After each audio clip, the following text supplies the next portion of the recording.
de llegar de la calle recién, así que me atrasé. Ay, ay, aquí.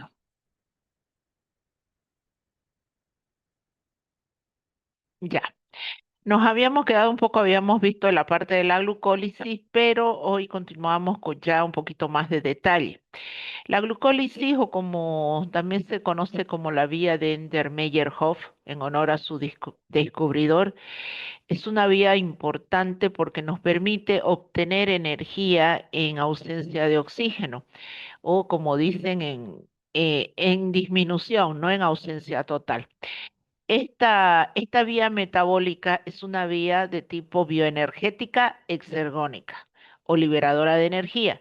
Desde el punto de vista de clasificación, es una vía catabólica. Tiene la terminación lisis.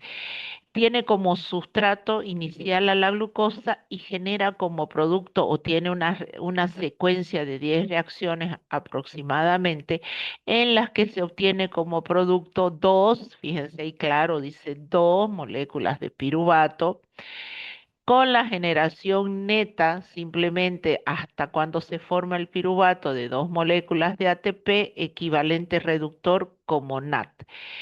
Esta vía metabólica la encontramos en todas las células del organismo porque se produce principalmente en el citosol o en el citoplasma.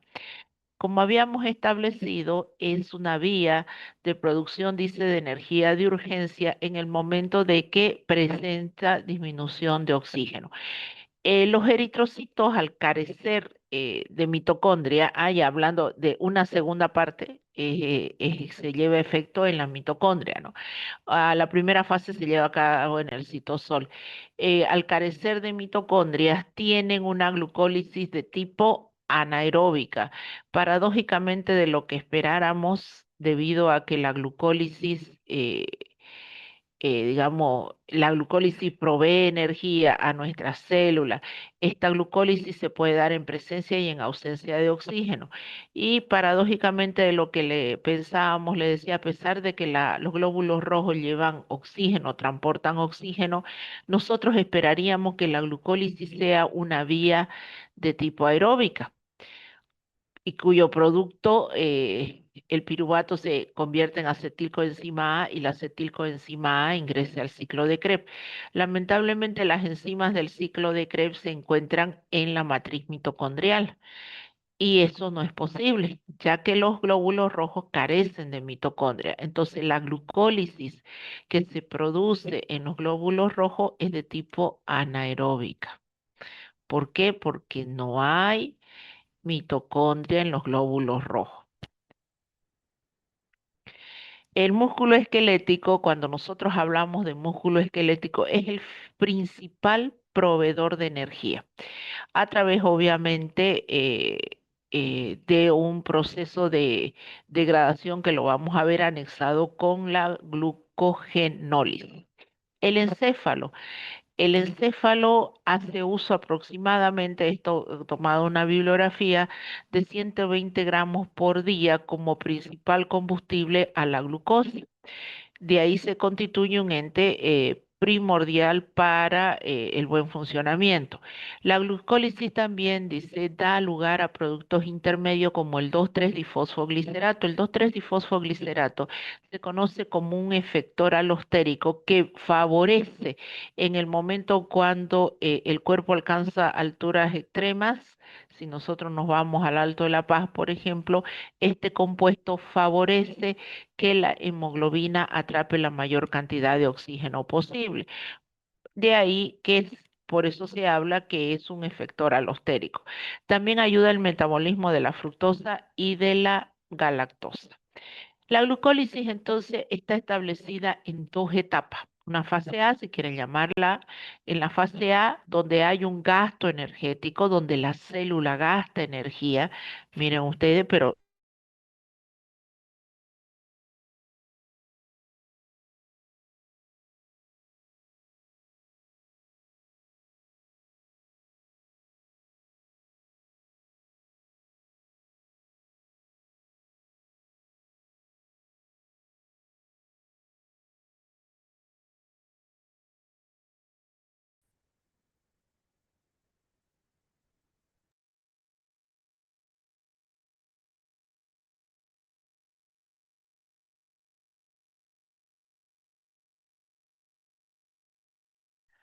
Sí, ya volvimos. Sí, ¿no? Ya. Es que parece que se me ha cortado el sistema que tenía de pago. Entonces ahora si se nos corta volvemos a ingresar. Bueno, les establecía que la glucólisis tiene dos fases. Una fase A que gasta energía el cuerpo y una fase B donde más bien se libera energía, pero finalmente la ganancia neta es liberación de energía, por eso es una vía exergónica. En la fase A ver, empezamos ya un poco la parte pesada que vendrían a ser las vías metabólicas, pero voy a ir repuntando lo más sobresaliente, lo característico que tendremos que ver de cada vía. Si bien la glucólisis empieza con el sustrato de la glucosa y este se fosforila en glucosa 6-fosfato gracias a la presencia, vamos a ver, de una enzima exoquinasa, fíjense que aquí hay un gasto energético. Para que la glucosa se convierta en glucosa 6-fosfato, yo estoy gastando energía. Estoy gastando energía bajo la forma de ATP y este ATP se convierte en ADP. Esta es una reacción netamente exergónica o liberadora de energía. Fíjense, de glucosa pasa a glucosa 6-fosfato, perdón, atrapa energía. Es una reacción irreversible que necesita energía, por lo tanto se torna totalmente irreversible. Al ser irreversible, cuando la glucosa pasa a glucosa 6-fosfato, se convierte en un mecanismo regulador. La primera reacción reguladora de la glucólisis y una de las reacciones importantes dentro de esta vía.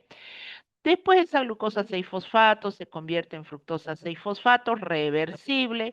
La fructosa 6-fosfato se convierte en fructosa 1,6-bifosfato irreversible. Fíjense que estoy haciendo, incorporando nuevamente un grupo fosfórico y estoy activando. Si ustedes me dicen, ¿y por qué hace todo este protocolo?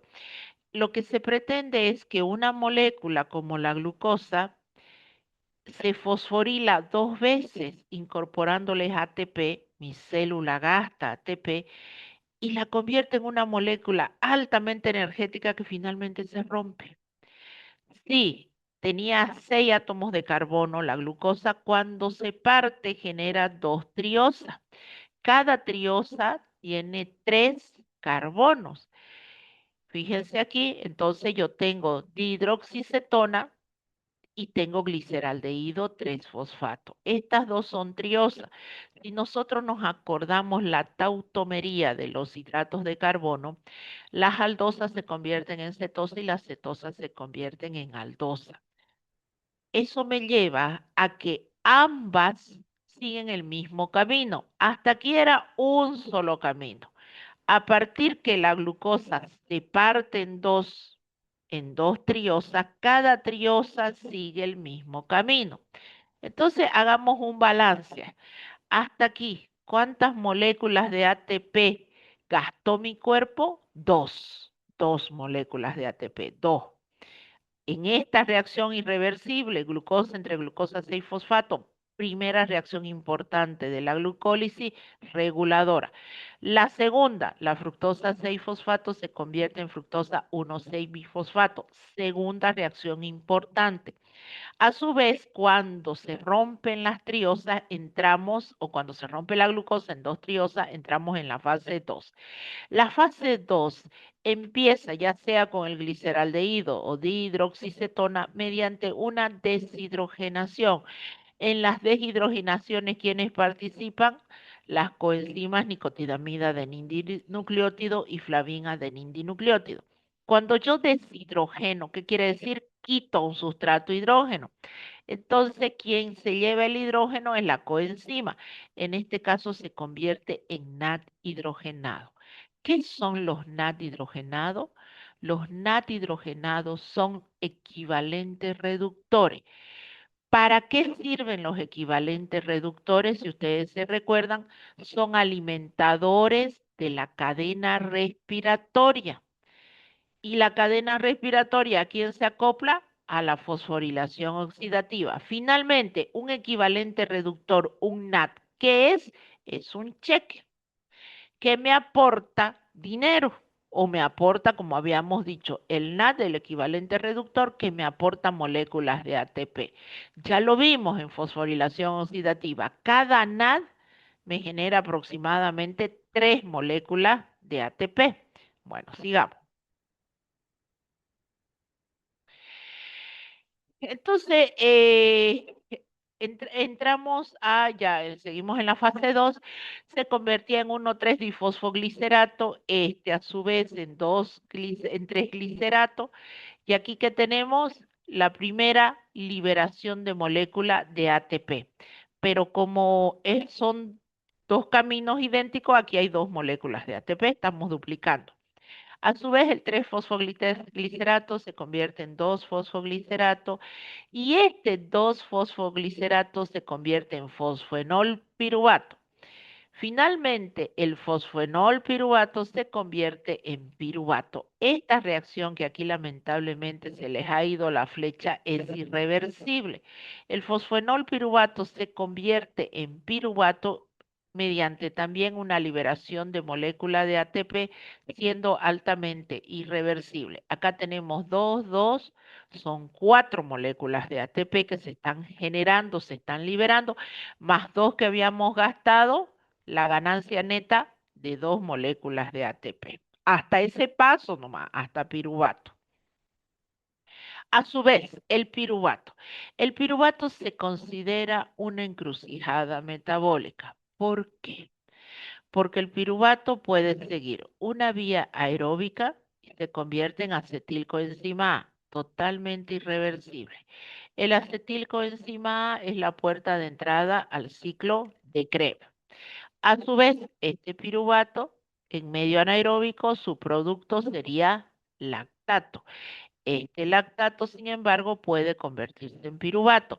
A su vez, el piruvato también se puede convertir, hemos visto, mediante fermentación alcohólica en etanol. O el piruvato se puede convertir en malato o se puede convertir en oxal acetato. Entonces, de ahí tenemos un abanico de productos a partir de un catión central.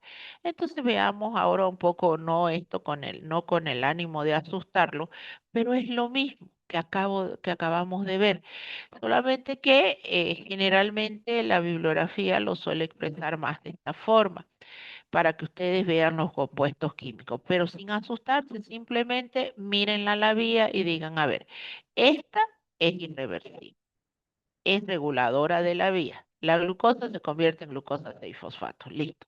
Ah, que no me voy a, no, esta reacción, me tengo que aprender cómo se escribe, no, nada que ver, pero por lo menos acuérdense que una de las vías reguladoras de la glucólisis, la glucosa se convierte en glucosa 6-fosfato gracias a una enzima exoquinasa o glucosinasa. A su vez, la otra reguladora, la fructosa 6-fosfato se convierte en fructosa 1,6-bifosfato gracias a la presencia de la fosfofructokinasa, otra vía reguladora. La tercera, bueno, y esto es todo lo mismo, ¿no ves? La dihidroxicetona se convierte en o el gliceraldehído 3-fosfato se convierte en 1,3-difosfoglicerato, que es lo que está cayendo acá, un equivalente reductor, lo que decíamos, los equivalentes reductores que son alimentadores de la cadena respiratoria o me van a ayudar a la síntesis de lactato. A su vez, entonces tenemos la última vía reguladora, que es esta de acá, donde el fosfenol piruvato se convierte en piruvato, gracias a la piruvato sinasa. Entonces, mencionemos que existen 3 reacciones irreversibles o lo que se llama en la parte metabólica 3 barreras energéticas. 3 barreras energéticas que son la glucosa, cuando se convierte en glucosa 6-fosfato, gracias a la presencia de la exoquinasa, primera barrera energética o reguladora de la glucólisis. Segunda, la fructosa 6-fosfato se convierte en fructosa 1,6-bifosfato gracias a la fosfofructosinasa. Y la tercera, cuando el fosfonol piruvato se convierte en piruvato. En medio anaeróbico hemos dicho que el piruvato se convierte en lactato. Bueno, nuevamente lo mismo, exactamente lo mismo. Aquí ya le dice los pasos limitantes. Ahí está, paso regulatorio 1, irreversible, paso regulatorio 2, irreversible, y el 3 que está cuando el piruvato se convierte, el fosfenol piruvato se convierte en piruvato. Ahí están las 10 reacciones de las cuales tiene la glucólisis, que me voy a aprender las 10 reacciones en memoria, que tengo que cantarlas de memoria, las 10 reacciones, no. Pero acuérdense las barreras energéticas. ¿Por qué? Porque esas son las enzimas reguladoras. Y ahora vamos a ver, ya vamos a empezar con la regulación para entender. ¿Cuáles son entonces las tres enzimas reguladoras? La exoquinasa, la fosfofructosinasa, ahí está como FK1, y la piruvatosinasa, que son las tres reacciones irreversibles o las que algunos le dicen como enzimas alostéricas, en las cuales habíamos dicho que una enzima alostérica es la que tiene otro sitio diferente al sitio activo donde entra un efector alostérico, que si el efector alostérico que es un compuesto químico, que si este compuesto químico puede activarlo va a ser positivo, si activa la vía o activa la enzima, o va a ser negativo si deprime la vía. Entonces vamos a ver qué lo activa y qué lo deprime. Bueno, la exoquinasa, esta enzima se puede parar su actividad por exceso, dice, de glucosa 6-fosfato. Demasiado, entonces automáticamente esta enzima para su actividad. A diferencia de la piruvatosinasa y la fosfofructosinasa, estas, cuando se activa un mensajero, el AMP, que me dice que mi cuerpo está con baja concentración de energía cuando éste aparece en gran cantidad, estas enzimas se van a ver activadas.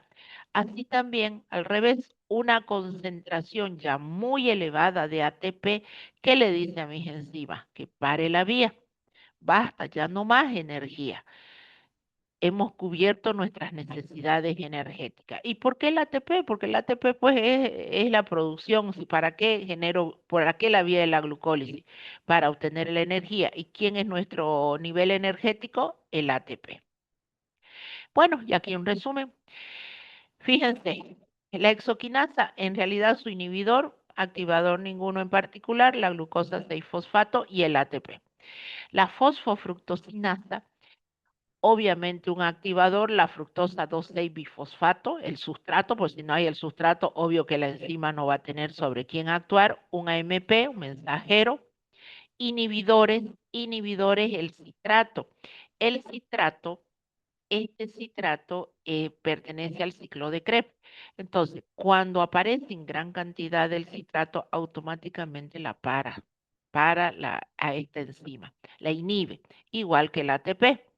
¿Por qué? Porque ya me está diciendo que ha entrado la cantidad necesaria al ciclo de Krebs. Piruvatosinasa. La piruvatosinasa, esta otra enzima reguladora, se va a ver activada por la fructosa 1,6-bifosfato y se va a ver activada también por el mensajero AMP. Concentraciones bajas de AMP me dicen que el cuerpo está, perdón, altas concentraciones de AMP me está diciendo que mi cuerpo está bajo de energía. Y acetilcoenzima A es el inhibidor, la puerta de entrada al ciclo de Krebs y obviamente el ATP. Fíjense que uno de los grandes inhibidores de la glucólisis, ATP, ATP. Y dos componentes del ciclo de Krebs. La fosfofructosinasa, la segunda de esas enzimas, eh, hemos dicho que uno de sus grandes reguladores es el ATP. Cuando el ATP está alto, se inhibe la enzima o cuando el ATP está bajo, se activa la enzima. Desde el punto ya hemos visto entonces la regulación alostérica. Veamos la regulación hormonal.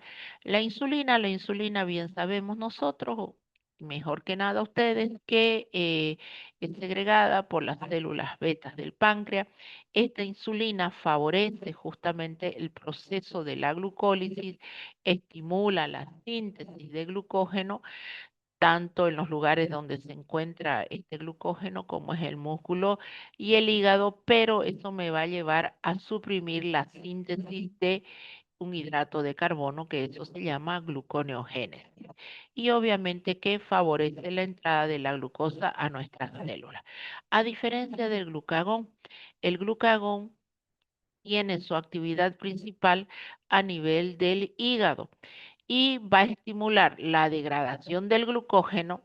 Al estimularme la degradación del glucógeno, me va a inhibir la síntesis, obviamente, también del glucógeno y la degradación de la glucosa. Además, el glucagón favorece la gluconeogénesis y bloquea la glucólisis. ¿Por qué? Porque hace descender la fructosa 2,6 bifosfato, es decir, que actúa al principio de la segunda enzima reguladora. Muy bien.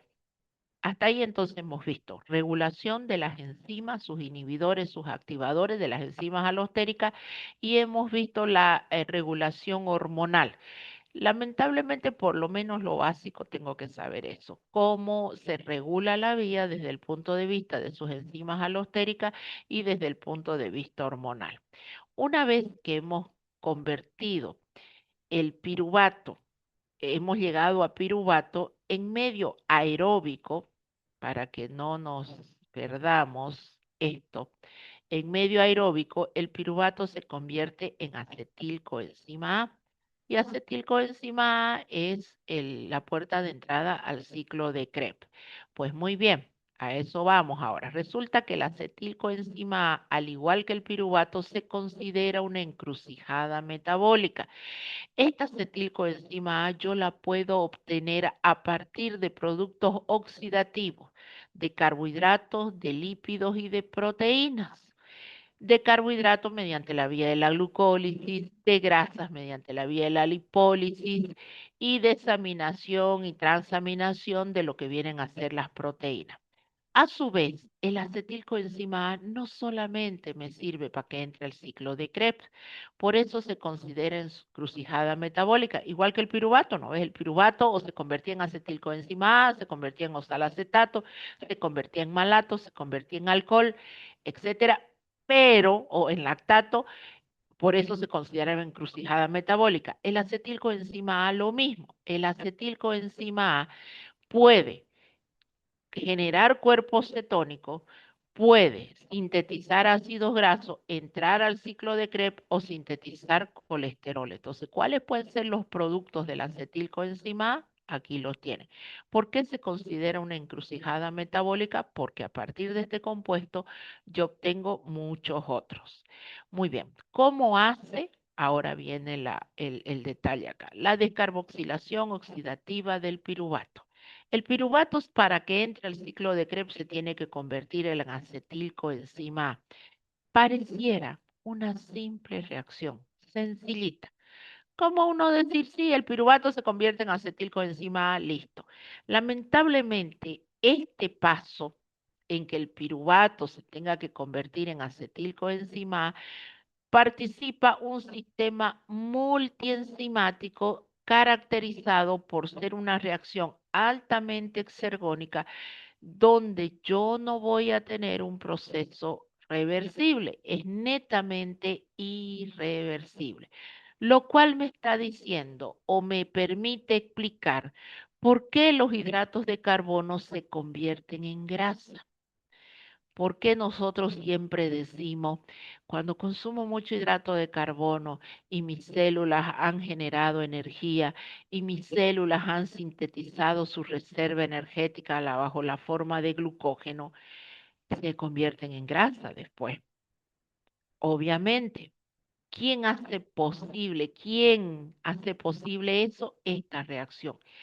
Pero, y ahí viene el pero, yo no puedo obtener a partir de las grasas hidrato de carbono por esta reacción. Desde el punto de vista bioquímico, el por qué los hidratos de carbono, por qué las grasas no se convierten o no son generadoras, las grasas como tal, no son generadoras de piruvato o no son generadoras de hidratos de carbono porque esta reacción es netamente irreversible. Y no es tan sencilla. Habíamos dicho que cumple un sistema multienzimático donde está conformada por tres grupos de enzimas. La enzima E1, piruvato descarboxilasa, la enzima E2, dihidroxilipoil transetilasa y la enzima E3, dihidroxilipoil deshidrogenasa. Estas enzimas necesitan de coenzima. El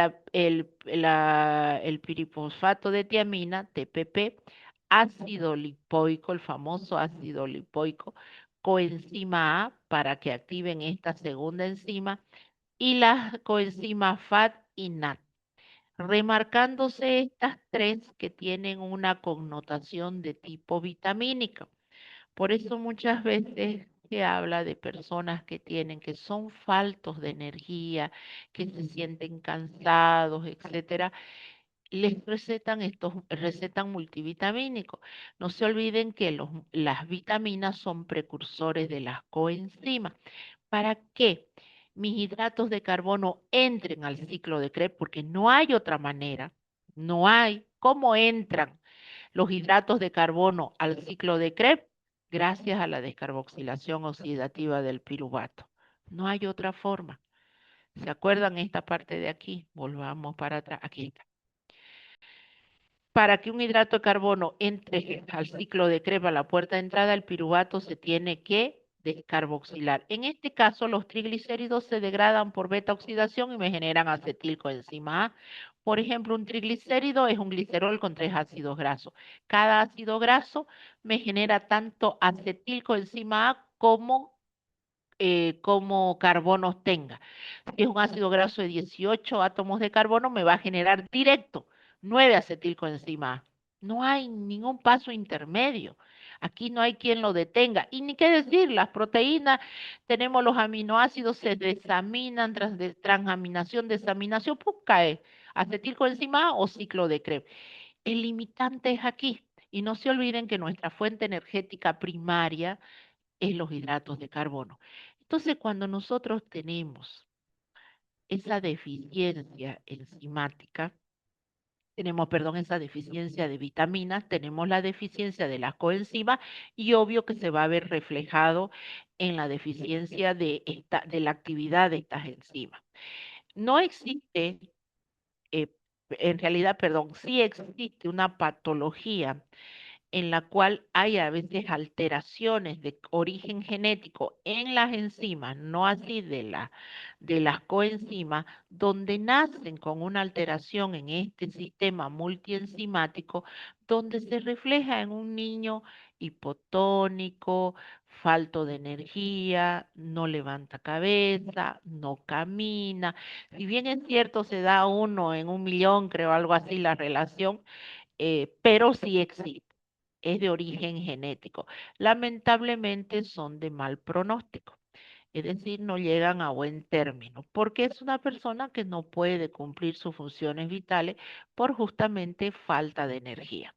Entonces veamos, esta imagen no tiene más allá el sentido de que usted vea que las enzimas, ese sistema multienzimático, trabaja como los engranajes de un reloj. Mírelo así, si tiene paciencia, se pone a ver cómo uno con el otro va trabajando y me genera entre sí finalmente, ahí participan las enzimas, las coenzimas, ¿ves? El pirofosfato de tiamina, el ácido lipoico. Ahora cuando tanto hablan, fíjense que en las redes sociales hablan bastante del ácido lipoico. Dicen, quieren una persona diabética, ayudarle a controlar, o por lo menos ayudarle a controlar, contribuir a controlar la glucosa en el torrente sanguíneo, contribuir a ayudarle a las neuropatías, consuma ácido lipoico en dosis elevadas, etcétera, etcétera.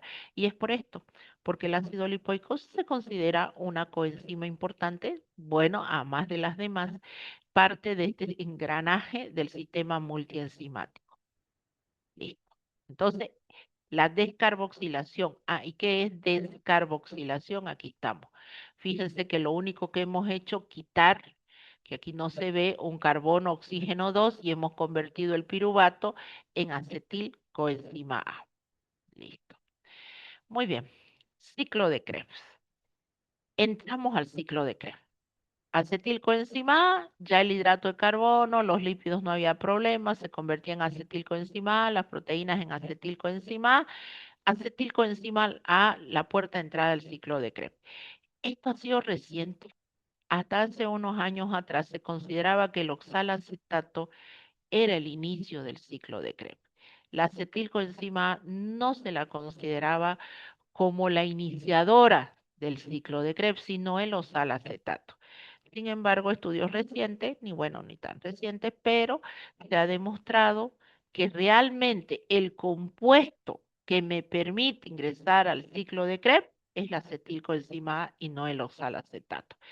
Entonces, el famoso ciclo de Krebs, como su nombre dice, es un ciclo, una serie cíclica, aproximadamente 9 reacciones que tiene como inicio la molécula acetilcoenzima A, da como producto dos moléculas de dióxido de carbono, genera energía no como ATP, como GTP, y genera los equivalentes reductores NAD y FAT. El NAD y el FAT son equivalentes reductores que caen a la cadena respiratoria, fosforilación oxidativa, sinónimo de ATP. El ciclo es netamente aeróbico, por lo que su ausencia o la escasez de oxígeno conduce a una inhibición total o parcial del ciclo. ¿Estamos de acuerdo? Muy bien. ¿Dónde se localiza? En la matriz de la mitocondria. Obviamente excluyendo los glóbulos rojos. La zona, todas las enzimas se encuentran en la matriz, a excepción de una, la succinato deshidrogenasa, que está en la cara interna de la mitocondria, que se conecta con la cadena respiratoria, por si se acuerdan, con el complejo 2. ¿Cuáles son las funciones del ciclo de Krebs? Obviamente proveer energía. Esa es una de sus funciones principales a través de la degradación de o procesos oxidativos de carbohidratos, lípidos, proteínas. Genera bajo la forma de GTP o ATP bajo los equivalentes reductores NAD y FAT. Por cada acetilcoenzima A que se quema, generalmente de 10 a 12 moléculas de ATP. ¿Cuáles son las funciones también? Además de que es una vía anfibólica. ¿Qué es anfibólica? Que cae en productos de degradación como procesos oxidativos de hidratos de carbono, proteínas y lípidos, pero a partir de sus intermediarios del ciclo de Krebs yo puedo sintetizar algo. Por ejemplo, las porfinas, que hablamos de la porfina, el hemo. El hemo tiene como precursor las porfinas. Las porfinas pueden ser sintetizadas a través de la succinilcoenzima A y la succinilcoenzima A es un intermediario del ciclo de Krebs. Otros intermediarios del ciclo de Krebs, como el oxalacetato y alfa-cetoglutarato, son sintetizadores de aminoácidos. Ahí entonces está la parte anabólica. Así también otros intermediarios son efectores reguladores de otra vía, dice como el citrato. ¿Se acuerdan que lo mencioné en la glucólisis? Les dije, el citrato puede deprimir la fosfofructosinasa y la piruvatosinasa, más que todo la fosfofructosinasa juntamente con el ATP. Bueno, ahí está la fosfofructosinasa. En resumen, el ciclo desempeña un papel clave en el metabolismo y se considera una vía anfibólica, tanto de catabólico y de anabólico. Son tres sus enzimas reguladoras: citrato sintasa, isocitrato, alfa-cetoglutarato, deshidrogenasa. Esto sí me tengo que acordar. Obviamente más, para qué sirve el ciclo, cuáles son sus productos, etcétera. Las tres enzimas clave reguladoras, que no son las únicas, que las únicas enzimas. El control respiratorio importante. El ciclo de Krebs se para si no hay oxígeno, claramente. Esto mueve la cadena respiratoria a través de los equivalentes reductores. No se olviden que cuál es el producto final de la cadena respiratoria: oxígeno más protones más electrones me da agua. Y eso me regula de alguna manera también la fosforilación oxidativa. Entonces, este ciclo se va a ver también dependiente de las coenzimas NAD y FAT. Si no hay estas coenzimas, no hay ciclo. Se para el ciclo. Yo necesito para las deshidrogenasas, que finalmente esas se van a convertir, estas NAD y FAT, en equivalentes reductores. El control respiratorio también está, por si se corta, volvemos a entrar, ¿ya? eh, como actividad de la cadena transportadora de electrones está íntimamente acoplada a la generación de ATP mediante la fosforilación oxidativa. Entonces, la secuencia o cualquier está directamente dependiente de la presencia de los NAD o los FAT. ¿Dónde está la coenzima A? La coenzima A, o bueno, la coenzima A, perdón, ¿se acuerdan que habíamos dicho que existen aminoácidos no proteicos que tienen importancia en la síntesis de la acetilcoenzima A? Aquí está la beta-alanina. Esta es la famosa coenzima A. Ahí está la beta-alanina o ácido, un aminoácido no proteico. Bueno, ahí está nuestro famoso ciclo de Krebs. Ahí están las reacciones. Las reacciones. Vamos, el acetilcoenzima A se condensa, por eso dice condensación con el salocetrato y se forma citrato. Este citrato, este citrato se isomeriza y se convierte en isocitrato. El citrato es un ácido tricarboxílico, por eso también al ciclo de Krebs se lo conoce como ácido tricarboxílico. Este isocitrato sufre una primera deshidrogenación y ¿qué tengo acá? Un equivalente reductor, un NAT. Este isocitrato se convierte en isocitrato de hidrogenasa. A su vez, este citrato, isocitrato de hidrogenasa, mediante una reacción de descarboxilación, se convierte en alfa-cetoglutarato. El alfa-cetoglutarato se convierte en cetoglutarato deshidrogenasa por una segunda descarboxilación. ¿Quién está ahí? Otro equivalente reductor, NAT. Finalmente, la succinilcoenzima, bueno, previamente se convierte en succinato. Esto es una fosforilación a nivel de sustrato. Segunda reacción de fosforilación a nivel de sustrato que vemos. ¿Qué era fosforilación a nivel de sustrato? Cuando yo obtengo ATP o energía independiente de la cadena respiratoria. ¿Y qué es lo que obtengo acá? No es ATP, es GTP. De ahí el succinato se convierte en fumarato, el fumarato en malato y el malato otra vez en oxalacetato. Pero aquí están las tres enzimas reguladoras. La primera es netamente irreversible, la citrato sintetasa, la isocitrato deshidrogenasa y la alfa-cetoglutarato deshidrogenasa. Entonces, ¿me tengo que aprender todas estas enzimas? No, pero acuérdese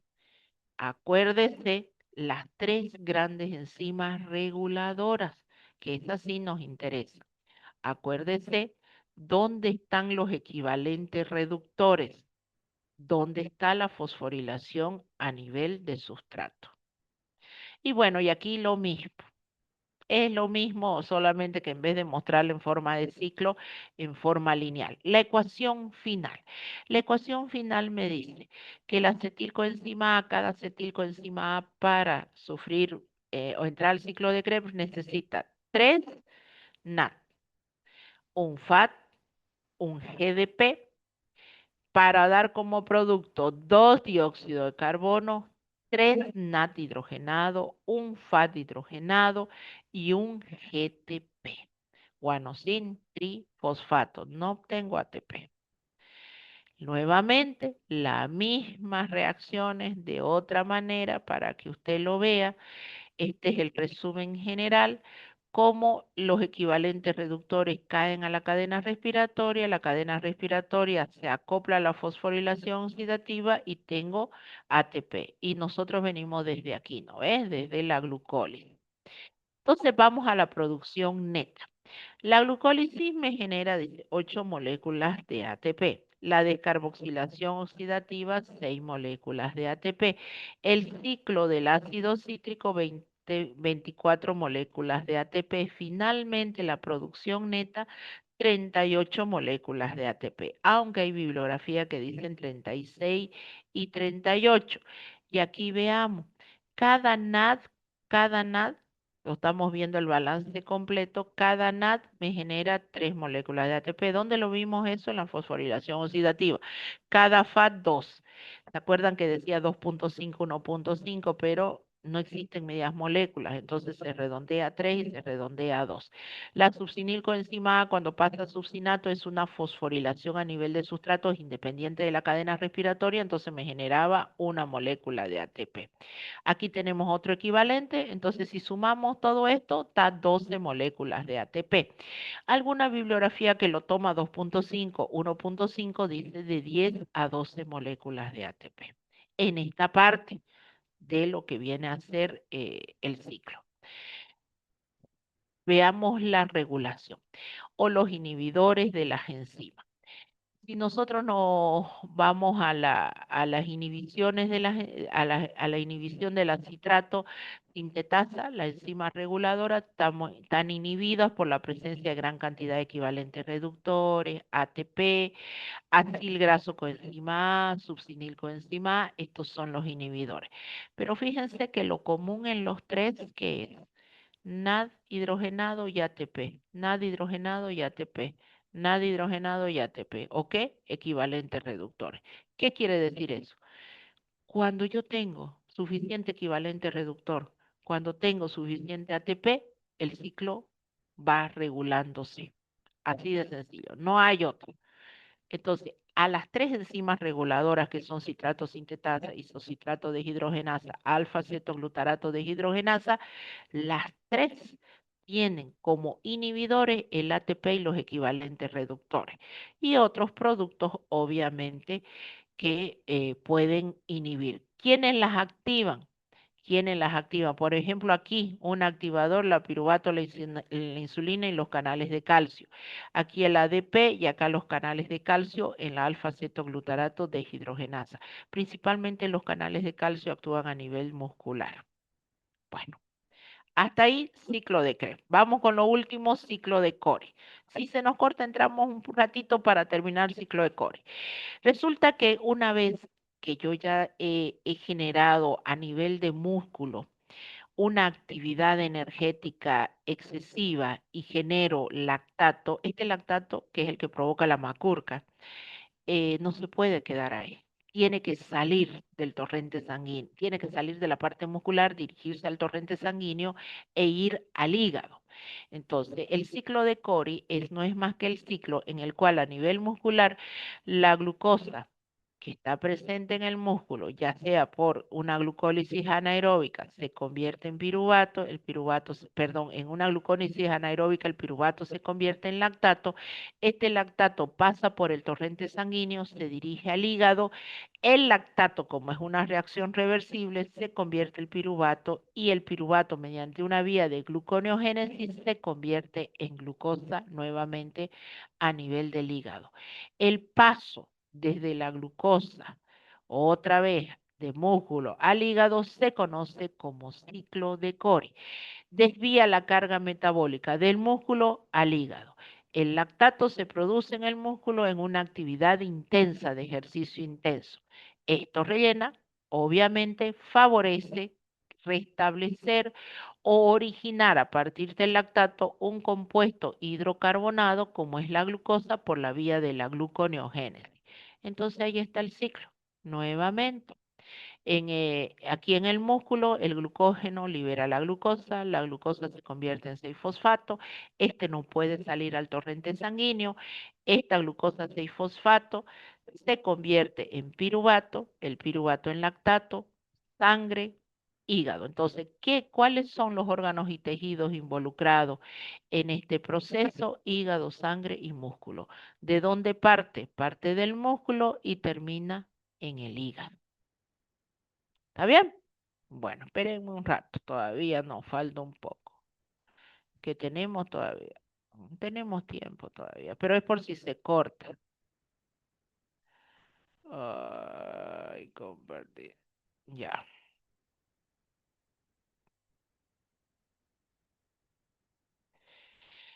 Síntesis y degradación del glucógeno. Yo sé que estas vías metabólicas son pesadas, pero les voy indicando, ya les había dado un mapa de cómo van a hacer para estudiar las vías, y les estoy diciendo cuál es lo más importante de la vía que ustedes tienen que manejar. Vamos con lo que corresponde a los nombres. Obviamente que la síntesis de glucógeno es una vía anabólica o desde el punto de vista bioenergético es endergónica o necesita,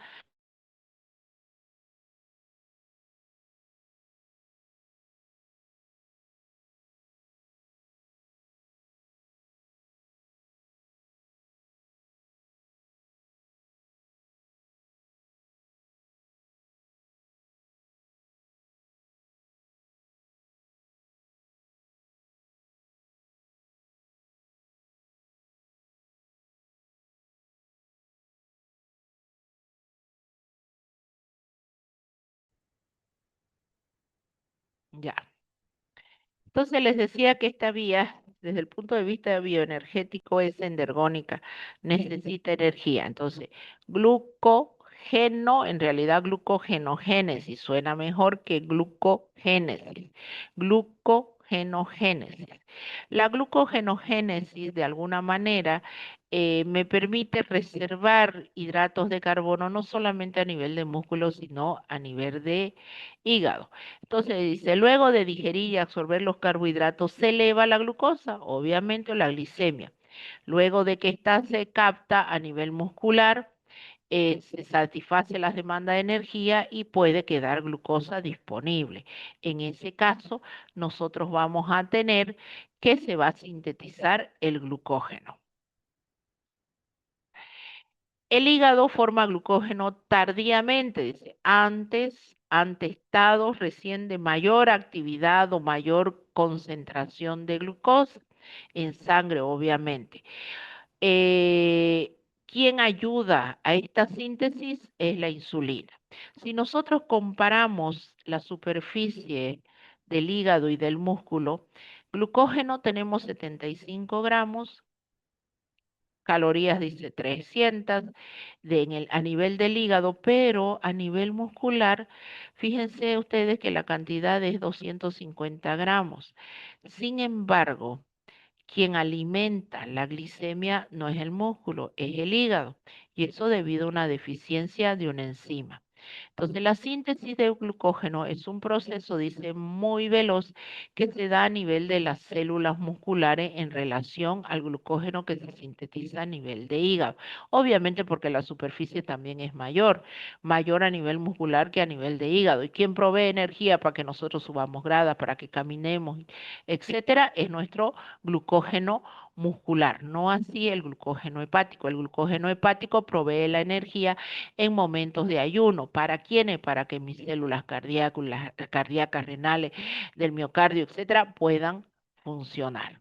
Y ni qué decir, obviamente, abastecer a los glóbulos rojos que hemos visto que es su fuente energética.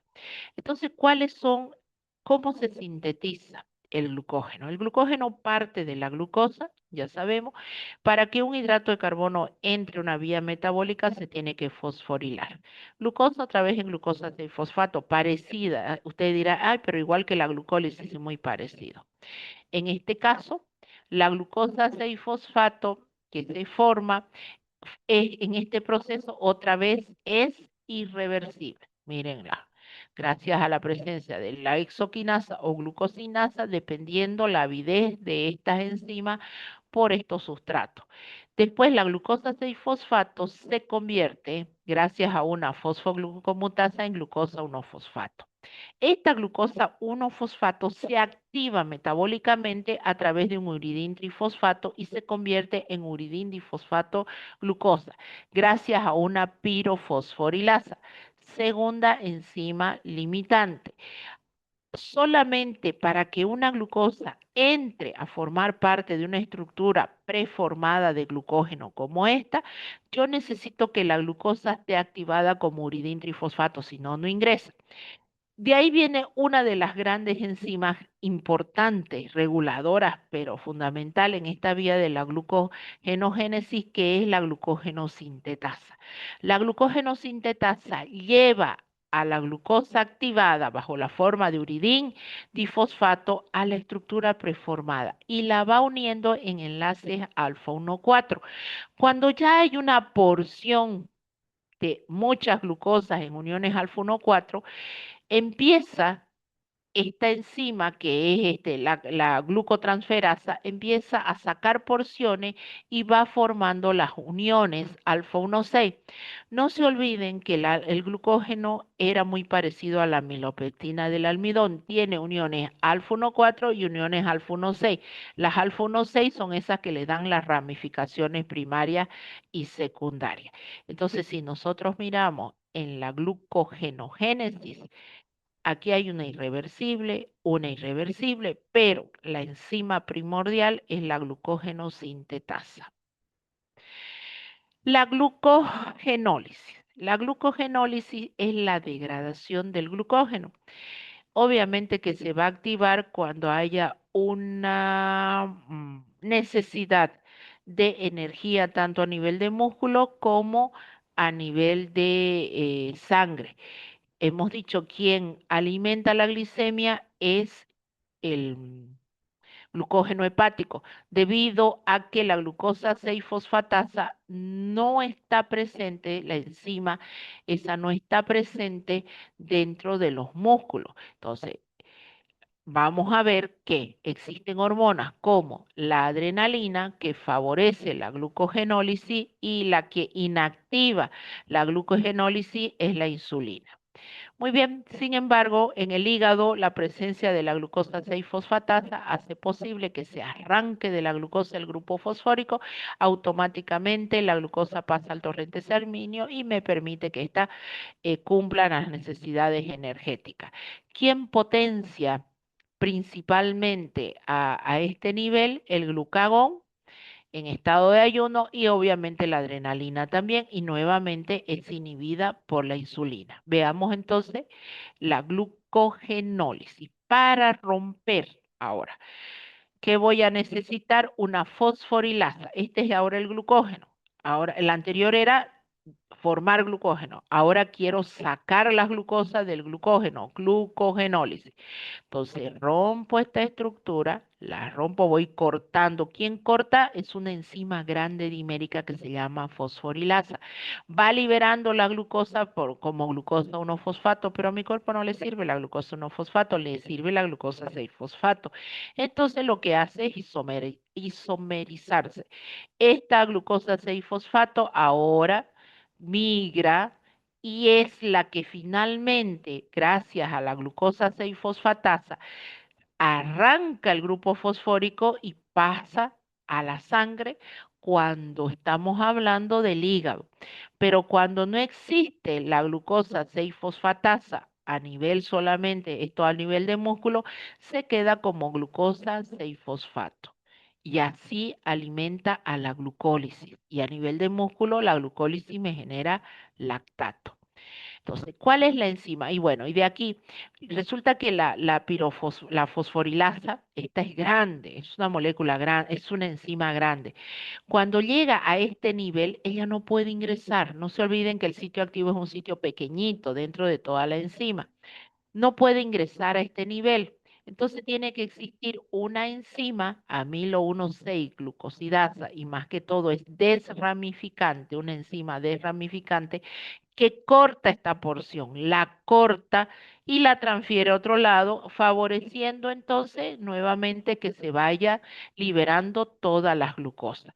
Entonces, cuando llega a esta unión, no puede actuar la fosforilasa, actúa una amilosa 1,6 glucosidasa o una enzima desramificante.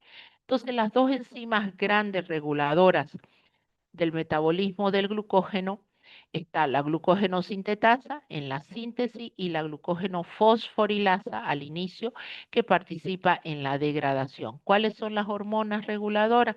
La adrenalina y el glucagón, obviamente que me van a ayudar, me van a favorecer a la degradación del glucógeno o lo van a activar a la enzima fosforilasa, y la insulina, que más bien estimula la síntesis y detiene la degradación.